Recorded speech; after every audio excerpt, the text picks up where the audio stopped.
Oh, blinking mascara. Here, Pad, guess one of your tissues. Oh, the box is empty. Use that bit of fabric. Oh, but that's silk. It's worth money. Yeah, well, Fenner can afford it on the starvation wages he pays us. For someone who's on starvation wages, you look particularly well fed to me. She looks well fed because her boyfriend's home from the oil rig. She gets a nibble there every night. Anyway, I don't know why you're sticking up for him, the pittance he gives you. That is because I am learning to become a first-class cutter. Learn to become a first-class cutter of Fenner fashion? God. It's like learning how to become a brain surgeon in a knacker's yard. Oh, now look what you made me do. I cut the wire to the intercom. What shall I do? Tie a knot in it, as the barmaid said to the sailor. Mr Fenner won't be able to get through now if he wants to speak to Paddy. He won't, don't worry. Mrs Fenner's in the office with him. She's helping him go through the books. They'll be far too busy counting up the profits to bother about us. Oh. There's nothing for it. I might as well shoot myself. Oh, Harold, don't be so dramatic. Anyway, you couldn't do it. You're right there. I couldn't afford the gun. Look at these accounts. We haven't made any profit at all in the last 12 weeks. Fenner Fashions? Yes. Oh, just a minute. It's the bank manager about the overdraft. Yes, Mr Agnew, he's here. Come on, don't be such a coward. Look, you've got to talk to him sometime. Now, go on. Hello, Mr Agnew. I was just thinking about you. Yes, I was hoping you'd phone. I'd like to pop in and see you, certainly. Now, the first free time I've got is, let's see, 3 weeks on Friday. That's the 29th, 3:30 in the afternoon. Oh, all right, if that's how you feel. Very well. He says I've got to be round there in 20 minutes. Things can't be that bad. Well, I'm £1,000 over the limit. But I thought he'd agreed that you could go £10,000 over. I'm £1,000 over the over. If I can't persuade him to let us have some more, I mean, we might as well go out of business. I can't afford to pay the costs. Well, you'll have to cut down all the waste. Oh, cut down on what? How can I cut down? What? Where? I mean, you tell me. No, there's nothing for it. I'll have to go bankrupt. Now, Harold, you better take one of your pills. Oh, please, stop fussing about the pills. But they're to calm you down. I don't need calming down. Don't shout at me, Harold. I'm not one of your workers. I know you aren't. That's why I can shout at you. I know. I'll tell Paddy about these expenses. Paddy, I mean, look at this electricity bill for a start. Paddy, are you there? Can you hear me? Why isn't she answering? Mr Fenner? Don't bother me now. Paddy, why isn't she answering? Well, I don't think she can hear you. Why, what's the matter with her? Well, yeah. Which one of the girls did this? I did it, Mr Fenner. You? Yes, you see, I was cutting out some fabric and the wire was underneath. Oh, you idiot! You might as well have cut the telephone off while you're about it. Now, Harold, there's no need to be sarcastic. Oh, why not? Save the post office the trouble. You idiot, you're supposed to be cutting out material. That's what I was doing. Well, if you can't tell the difference between a bit of wire and a bit of material, I mean, what chance have I got? Mr Fenner, the wire was hidden underneath the fabric. Oh, I see. Oh, well, you are improving. How am I? Last time you cut something that was hidden underneath, it was your own finger. At least a bit of wire doesn't bleed all over the material. Now, go on, get on with your work. I'll go and tell those girls that if they can't economise, then they'll all be out of a job. Well, if she argues about it, you want to show her all these bills. Oh, yes, good idea, yes. I don't think I'll show her that one. Why not? That's for the £15 you took out of the petty cash to get your hair done. Pity it failed.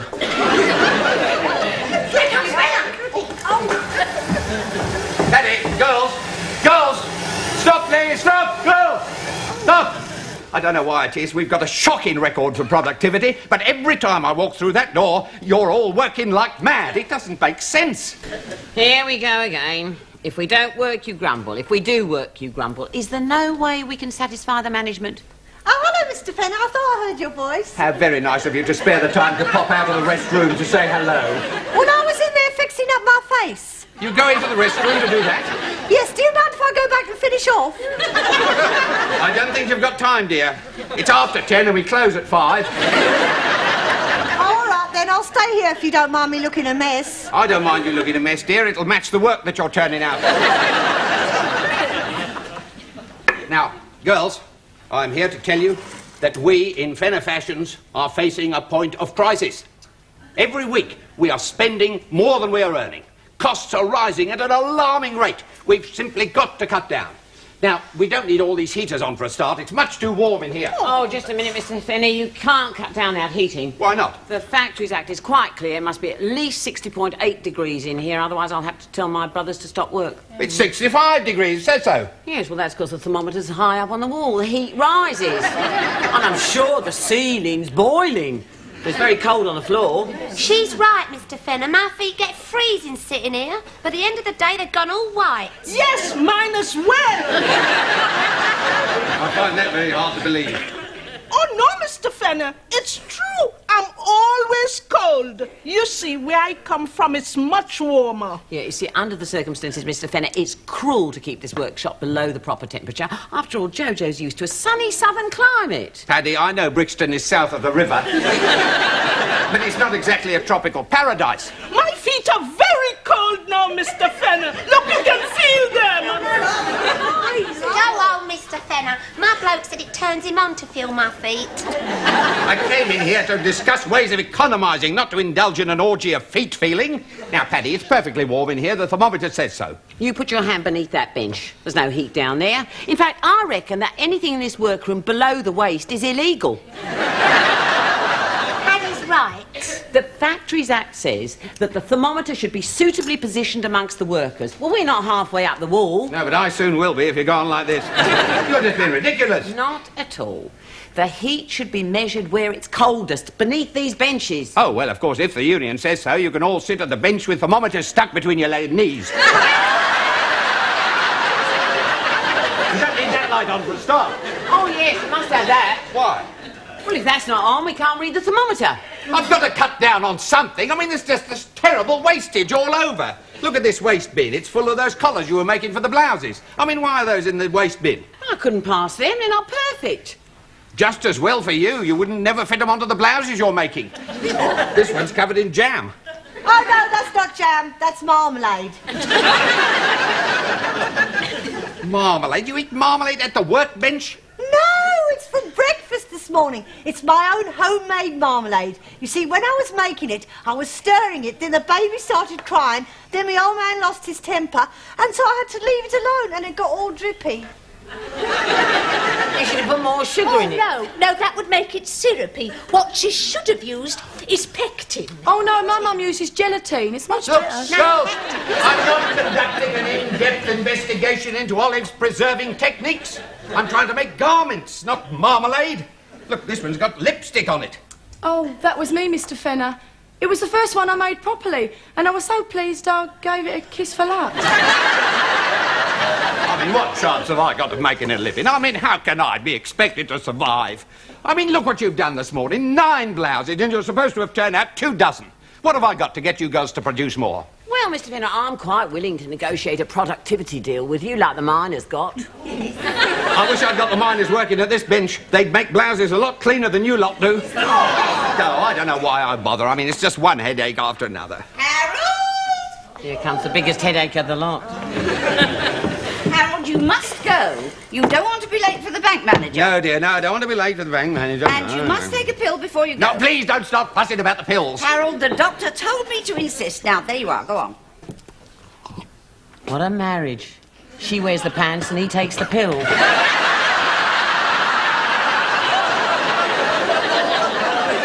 mind about the knees. I shall be kneeling down most of the time anyway. Mrs Fenner, why does Mr Mr Fenner have to take pills? Isn't he well? The doctor says he has very high blood pressure. Well, he never mentioned it to us. He doesn't know. The doctor told me, not him. Is it serious, Mrs Fenner? Well, of course it's serious. After all these years of stress, what else do you expect? And when a man has high blood pressure, he's always at risk. Likely to be cut off in his prime. His family left without a father figure. His business left without a figurehead. Mrs Fenner, what would happen to the firm if Mr Fenner had his prime cut off? I suppose I would have to carry the burden. Yes, it would be a burden. Well, think about it. The next time he gets worried or overexcited could be the last. I'll be in the office. What exactly is Mrs Fenner doing in the office? If Fenner's not very well, she's probably in there checking up on his insurance policy. That's not funny. There's a serious side to it. Yeah, that is right. Thank you. If anything happens to Fenner, we'll have to look for other jobs. Oh, how can you be so callous? I'll see the funny side of it. Yeah, well, the funny side of it is that I might be partly responsible for Fenner not being well. Yeah, we might all. Look, for 15 years I've fought Fenner. On your behalf and on behalf of others before you. It's sometimes been a very tough, hard struggle, tooth and nail. But it's always been a fair fight. And I didn't mean Fenner's health to suffer. I mean, he's not been a bad old stick. There have been times when we've all had reason to be grateful to him for something or other. And I think that at a time like this, when he needs help, whether he knows it or not, I think it's up to us to give him that help and not make jokes about it.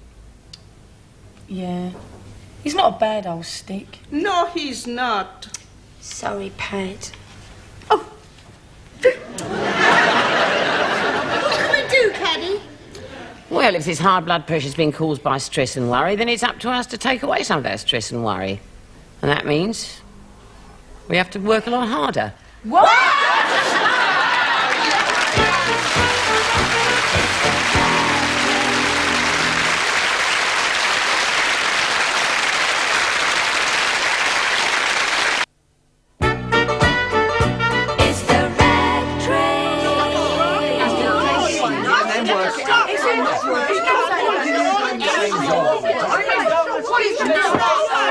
Enough is enough. Look, you've all had your say. You've wasted the whole lunch hour. And I still say the only way is harder work and more cooperation. Well, I reckon it's too drastic. Yeah, there must be an easier way. Oh, yes, there is.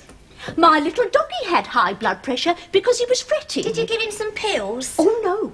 I took him to the vet where he had to be... well... where he was... well, afterwards he couldn't become a father. Are you suggesting we have that done to Mr. Fenner? Here, Pat, how do you find out whether you've got high blood pressure or not? You only find out if you're rich and you've got a private doctor. Well, if you can't afford a private doctor, who finds out if you've got it? Ah, well, that's when Mabel takes you to her vet.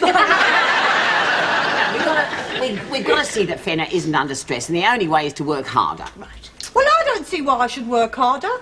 I've not sent Mr Fenner's blood pressure up. You've never sent any man's blood pressure up. Point is...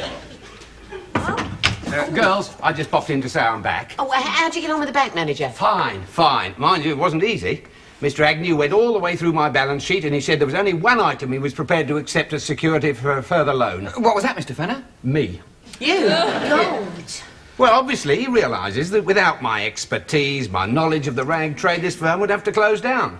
But he said he would increase my overdraft, provided I took out a big new insurance policy for £10,000. Oh, well, that's all right then. We won't lose our jobs. No, I don't think you will. Of course, not being a young man, I've got to have a very strict medical examination. What? There's no problem about that, though. Fortunately for you girls and for Mrs Fenner, I'm in superb physical condition.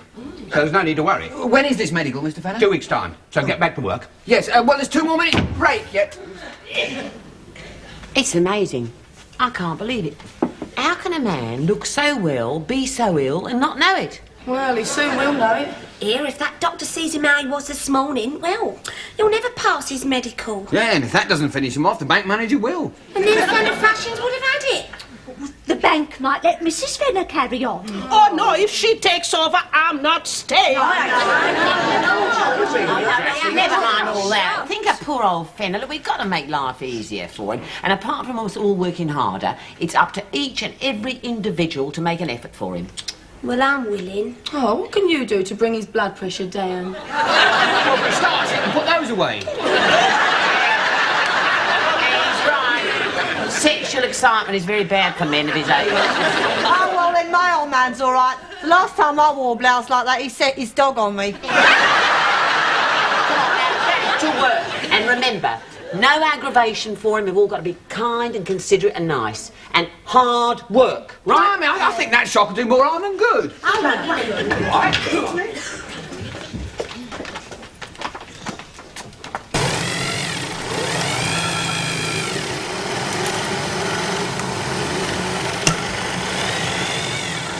Where are you going? I'm just going to the restroom for a minute. Sit down. You know, nothing infuriates Fenner more than coming in here and finding you in the restroom. Sit down. Oh, but Paddy, I've got to go. Sit down. Think of something else. You won't be in here long. I hope not. Paddy, I just wanted to have a word with you about the rate we fixed for those blouses. Oh, yes, of course, Mr Fenner. Oh, wouldn't you like to sit down, Mr Fenner, while you're negotiating? Don't want to tire yourself. Oh, Kathy, give Mr Fenner your chair. Here you are, Mr Fenner, you can have my cushion. Look, it's very kind of you, dear, but I already sit down much too much. I mean, it's bad for my circulation. Oh, well, you mustn't have it then. Now, Paddy, in view of all the waste that I saw this morning, I do think 140 per garment is a little bit too high. Oh, yes, I quite agree. Absolutely. You do? Oh, yes, 140 is miles too high. I think 90p would be fairer. Are you sure that your members will agree? They don't always accept the shop steward's recommendations nowadays. Oh, yes, they'll agree. Don't you, girls? Yes, yes. Well, I think perhaps I ought to sit down after all. I mean, it's union policy not to exploit the management. Yeah, well, when did they pass that resolution? I don't think they've heard about it at British Leyland. Well done, dear. How are you doing, Olive? Olive, why are you sitting at the bench with your legs crossed? I feel more comfortable like this, Mr Fenner. Careful, dear, you get makeup on your hand. Perhaps I should go to the restroom and wash it off. Good idea.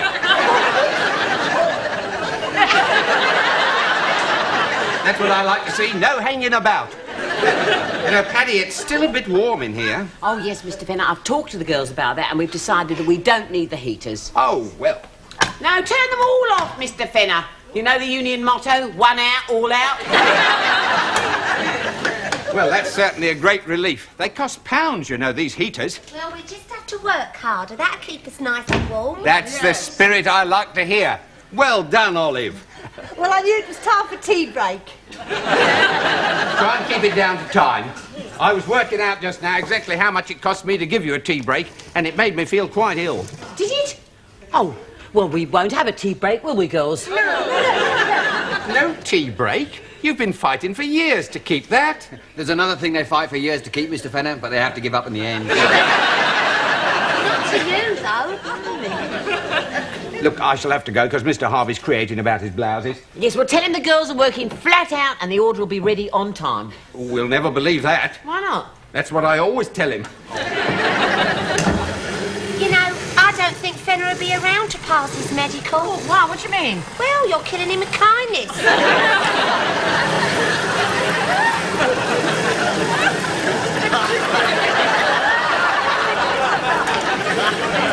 Here, Pad, can't we just have a little bit of eat? We've been like this for 2 weeks and we're fed up, haven't we, girls? It's cold, Pat. No, Fenner goes for his medical today. You know he reads that meter every morning. We don't want to upset him by making it jump up suddenly just before he goes. I suppose so. Tone, put the kettle on. You're not having any tea? It's not for tea, it's for my hot water bottle. I feel the cold all over. You should wear those earmuffs I gave you. I am, but I found a better place for them.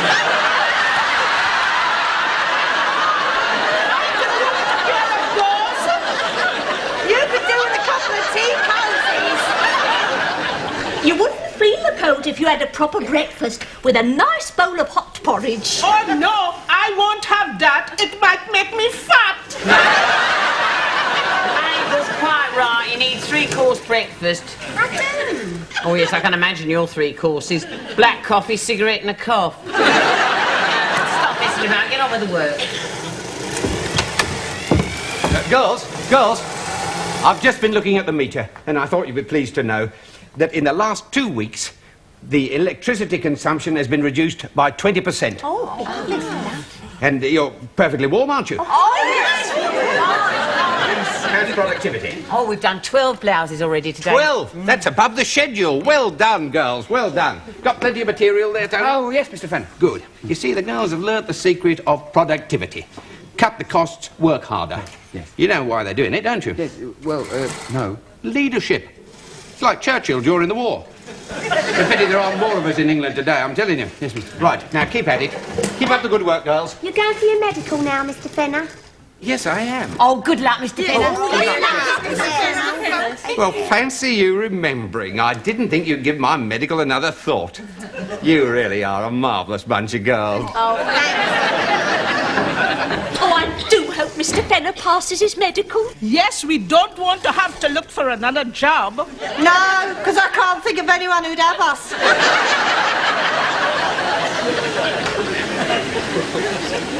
He's back, Fenner's back. How's he looking? Well, never mind that. We don't want to upset him. Keep working. Girls, I thought you'd be pleased to know that, as I anticipated, I've passed my medical with flying colours, and as a result, I can get another big loan from the bank.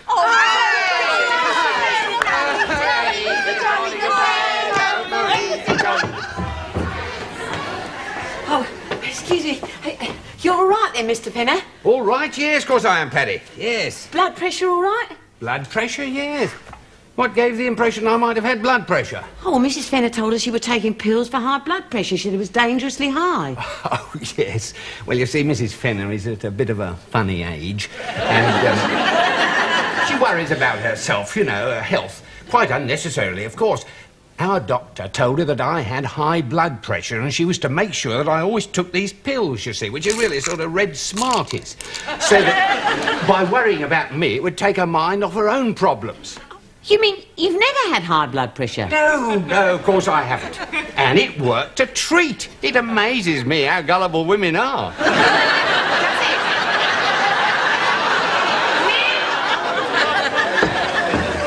Stop work, everybody! Put the kettle on. It's not time for tea break yet. We've got 7 hours tea break owing to us for the last fortnight. Ollie, put the heaters on, all on. No, Paddy. And we're not touching any more of those blouses until I've negotiated a new rate. Paddy, we negotiated the rate already. I mean, what do you want me to do? To take 2 of these pills. I just told you I don't have blood pressure. They're not for blood pressure, they're for headaches. And you can be darn sure you're going to have quite a few in the next few weeks. I don't think I shall ever understand women. Cool, I'll be glad to get rid of these. I ain't felt nothing like it since I went out with that bloke who had an hairy chest.